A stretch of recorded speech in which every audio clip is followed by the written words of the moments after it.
Check it out, freak show, freak show. I dreaded sunny days, so I'll meet you at the Cemetary gate. James A. James Daily Freak Show. This is one of my favorite places. We're at Hollywood Forever, where the stars come to die. It's Friday. It's Fanboy Friday, and you know what that means. Every Friday, I have a picnic here on Tyrone Power's head. Probably, arguably, the most beautiful man ever to hit Hollywood. Of course, then he became an alcoholic, got a little bloated, as do we all, and died sort of a miserable death. And as I mentioned, this would be his face right here. So I like to do this and just sort of pretend that I'm on his face, and he's eating my ass.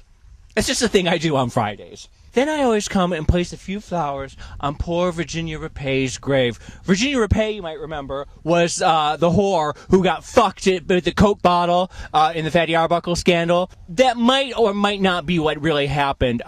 Other people have claimed over the years that she was just a call girl who was at a party with Fatty, and then she had sex with Fatty, and she just had an abortion, and then she started hemorrhaging, and that's how she died. But in the ensuing scandal, poor Fatty lost his career, his life. He became a sad, broken alcoholic and made Virginia Rapay sort of a heroine for all of us sluts out there. Then, as 1 o'clock rolls around, I usually pour a little rum in my Coke and come and sit over here next to Douglas Fairbanks, who has one of the most beautiful plots in the entire cemetery, if not the entire world. Unfortunately, the supreme sorrow of this is that he's not with Mary Pickford, his beloved. She had married Buddy Rogers, and so she and Buddy are across town at Forest Lawn, while poor Douglas Fairbanks has to be here all by himself. One of the most modern gravesites here is Mr. Ramone here, Johnny Ramone. I love Rob Zombie's quote, "a dedicated punk." That's sort of hot, right? That's a hot thing to have on your tombstone. And Lisa Marie Presley is quoted here as well. I think it's sort of a... it's like, whatever. Oh, here's Hattie, over here. Here we go. Now we're back to old Hollywood here. Enough of that rock and roll crap. Here we have Hattie McDaniel, the late great Hattie McDaniel, famous for Gone with the Wind. She was every maid in every damn movie from the 1920s, 30s, and 40s that you ever saw. When she died, it was her wish to be buried here at Hollywood Forever, but because she was African American, it was a closed cemetery and she wasn't allowed to be buried here. So just recently, they either interred her and reburied her here, or they just put up this plaque to her. I can't remember, one or the other. But either way, Hattie, you're here, you made it, you broke down some color barriers, God bless you, and rest in peace, babe. We're on our way into the mausoleum right now, where one of my favorite people, Eleanor Powell, is here. Eleanor, of course, was a great star of the Busby Berkeley movies in the 1930s. She was a dancer. She was sort of fabulous, but the interesting thing is people say late at night they can hear her tap dancing down the halls of the mausoleum. And so maybe, if we're lucky, we'll see the ghost of Eleanor Powell. I'm standing here next to Barbara LaMarr, the most beautiful woman in the world. That's what they called her. That's what her fans dubbed her back in the 1920s when she was a silent movie star. She died of a drug overdose, which is really hot. So a lot of times I come here and just do a little bump, just in memory of her. I just think it's a nice little tribute. Some of the names around here are really fantastic, too. Augustus Zub, Myra Bell. I come here a lot of times just to get names for characters when I'm writing. A lot of the characters in Freak Show were named after people that I found here. This is a good name. Lucius Polk Herbert Carter. Love that. Now, over here we have... the most beautiful homo of all, Rudolph Valentino. There's supposedly the woman in black who comes every year and puts flowers on his grave, but I think she's been dead for about 40 years. I'm not sure though.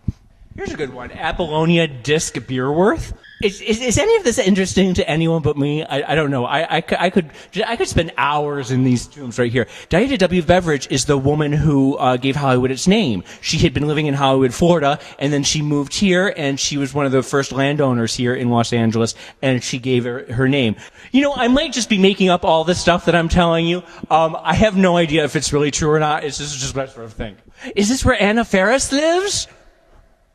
Star of Scary Movie? Right. I love Anna Faris. Oh my God, is that the sound of Eleanor Powell? Belle Hampton, a true friend.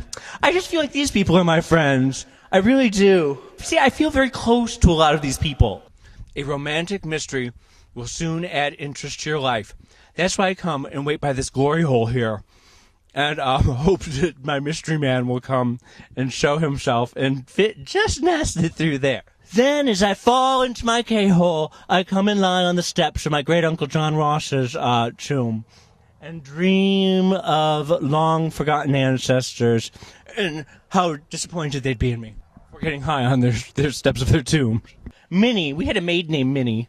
Minnie used to tell me all the time, she'd say, "Ooh, you was a pretty boy. You was such a pretty boy, but you was an ugly baby. Oh, you was the ugliest baby I ever did see." She would say I was all purple with like this bright orange hair, and I was pigeon-toed. I was totally pigeon-toed, and I had a little bar on my feet. But you was a pretty boy now. You was a pretty boy, which was code, obviously, for I was a big queen. But she didn't want to say that. Look, oh my God, it's Hillary Clinton and Cesar Chavez. Oh my God, that's totally Hillary Clinton, isn't it? Now this is how you do it. This is how you do it. That's nice, right? Sort of a Versace-esque thing, right? I don't know about this. This is sort of gauche.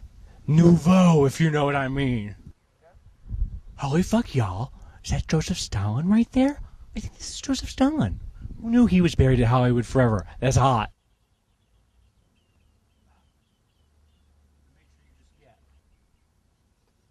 But this one's really cool right here. Look, I love this. I don't even think it's a real tombstone. I think somebody just came and like graffitied on it. That's really hot, right? This is one of my favorites.